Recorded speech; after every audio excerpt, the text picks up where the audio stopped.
পশ্চিমবঙ্গ বিশ্ববিদ্যালয়ের আন্ডারে যে সমস্ত ছাত্রছাত্রীরা রয়েছে তাদের প্রত্যেককেই পরীক্ষার শুভেচ্ছা বার্তা। আমরা জানি পরীক্ষা প্রায় শেষের পথে। ফোর্থ সেমিস্টারের আজকেই বোধহয় লাস্ট পরীক্ষা এবং সেকেন্ড সেমিস্টারের এক দুটো পরীক্ষা বাকি রয়েছে। আমরা আমাদের পরবর্তী পর্যায়ের প্রস্তুতি পর্বও শুরু করেছি। যারা নতুন ছাত্রছাত্রীরা ভর্তি হবে, আমাদের অনলাইন অফলাইনের ব্যবস্থা অলরেডি শুরু হয়ে গেছে। তোমরা যারা ভর্তি হতে চাও 11 তারিখের মধ্যে কিছু ছাড়পত্র রয়েছে, তোমরা অ্যাডমিশন হতে পারো। এবারে সুপারফাস্ট লাস্ট মিনিট সেকেন্ড সেমিস্টারের এসএসসি বাংলার superfast last minute suggestion presentation করছি। তোমরা জানো যাদের এসএসসি বাংলা অর্থাৎ এডিটিং অ্যান্ড পাবলিশিং বেঙ্গলি যাদের রয়েছে তাদের জন্য আজকের এই ভিডিও। এই পেপারটা পুরোপুরি সাজেশান হয় না, তোমাদের মাথায় রাখতে হবে।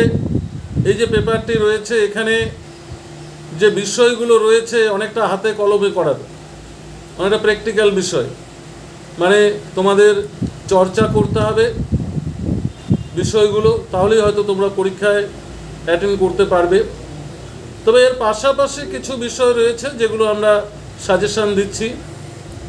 যেমন ধরো তোমাদের প্রথমেই ছিল শব্দ ভাণ্ডার, তাই শব্দ ভাণ্ডারটা বড় প্রশ্নের জন্য অত্যন্ত গুরুত্বপূর্ণ একটি প্রশ্ন যে বাংলা শব্দ ভাণ্ডার কাকে বলে, বাংলা শব্দ ভাণ্ডারের পরিচয় দাও। মোস্ট ইম্পর্টেন্ট কোশ্চেন বাংলা শব্দ ভাণ্ডার। এর সঙ্গে তোমাদের রয়েছে প্রুফ সংশোধন। তোমরা প্রুফ সংশোধন কাকে বলে, প্রুফ সংশোধনের প্রয়োজনীয়তা কি, তারপর বাংলা বানান বিধি কাকে বলে, বানান বিধির নিয়মগুলি কি কি, এই তিনখানা প্রশ্ন তোমরা ভালো করে দেখে যাবে 12 নম্বরের জন্য। এবারে আসে 6 নম্বরের জন্য। 6 নম্বরের জন্য তোমরা কি কি প্রশ্ন পড়বে। তোমাদের 6 নম্বরের জন্য বিশেষ করে যে গ্রন্থ নির্মাণ যে বিষয়টা রয়েছে, সম্পাদনা, সম্পাদক যে পার্টটা রয়েছে, যে সম্পাদনা কাকে বলে, সম্পাদনার প্রয়োজনীয়তা আলোচনা করো, বা কোনো গ্রন্থ প্রকাশনার সময় সম্পাদককে কোন কোন বিষয়ে লক্ষ্য রাখতে হয় তার পরিচয় দাও, এই জায়গাটা তোমাকে দেখতে হবে। এছাড়া এই 6 নম্বরের প্রশ্নের যেটা অত্যন্ত গুরুত্বপূর্ণ বিষয় অর্থাৎ মাঝারি টাইপের যে প্রশ্নগুলো রয়েছে, এখানে কিন্তু তোমাদের প্রুফ সংশোধন নির্ণয় করতে দেবে। প্রুফ সংশোধন নির্ণয় করো, অথবা বিরাম চিহ্ন ছেদ যদি বা বিরাম চিহ্ন দাও, অথবা বাংলা টাইপ রাইটিং করো। এই টাইপের প্রশ্নগুলো তোমাদের কিন্তু 6-এর জন্য আসার একটা প্রবল সম্ভাবনা রয়েছে। এছাড়াও তোমরা এখান থেকে পড়বে যে পুস্তক প্রকাশনার কাজে বা একটি বই প্রকাশ করতে গেলে প্রকাশককে কোন কোন বিষয়ের উপর গুরুত্ব দিতে হয়। একটা বই ছাপানোর ক্ষেত্রে বইয়ের ব্যাক কভার, বইয়ের ব্লার্ব, তথ্যসূত্র, পাণ্ডুলিপি, ফোলিও, পুস্তানি, এই যে টপিকগুলো রয়েছে একটা বই প্রকাশ করতে গেলে একটি বইয়ের যে বিভিন্ন ধাপগুলো রয়েছে এগুলো কিন্তু ছোট প্রশ্নের আকারে আসার সম্ভাবনা রয়েছে, বা টিকার আকারে একটা সম্ভাবনা রয়েছে। তোমাদের সিলেবাসে দেখে নেবে, টিকাগুলো কিন্তু সিলেবাসে আছে। ব্লার্ব, পুস্তানি, ফোলিও, পাণ্ডুলিপি, তথ্যচিত্র, ব্যাক কভার, এগুলো রয়েছে। এগুলো তোমরা কিন্তু ভালো করে দেখবে, টিকা হিসেবে কিন্তু থাকার একটা সম্ভাবনা রয়েছে। এবারে আসি আমরা 3 নম্বরের জন্য প্রশ্ন। আমরা 3 নম্বরের জন্য কি প্রশ্ন পড়ব আমরা। তোমরা জানো বাংলা যে সাবজেক্টটা রয়েছে, বাংলা প্রত্যেকটা পেপারে, সে মেজর থেকে শুরু করে মাইনর থেকে শুরু করে প্রত্যেকটা পেপারেই বাংলার কোশ্চেন প্যাটার্নটা একটু আলাদা রয়েছে, যেটা গতবারেও ছিল।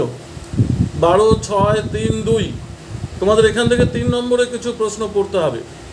যেমন একটা বই প্রকাশ করতে গেলে সম্পাদকের কাজ কি, সংকলকের কাজ কি, সম্পাদক সংকলক বলতে কি বোঝো থাকতে পারে। এছাড়া বাংলা শব্দ ভাণ্ডারের যে অর্ধ তৎসম রয়েছে, তৎসম রয়েছে, তদ্ভব রয়েছে, সেটা দেখে যাবে। তারপর ধরো নত্যবিধান, সত্যবিধান রয়েছে, সেটা দেখবে। এছাড়াও মোস্ট ইম্পর্টেন্ট কিছু টপিক রয়েছে তোমাদের দেখবে বাংলা বানান বিধির ক্ষেত্রে।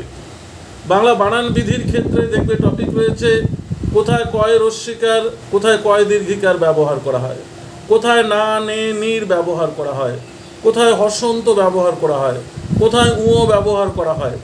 এই যে টপিকগুলো রয়েছে, এই টপিকগুলো তোমাদের কিন্তু ভালো করে দেখে যেতে হবে।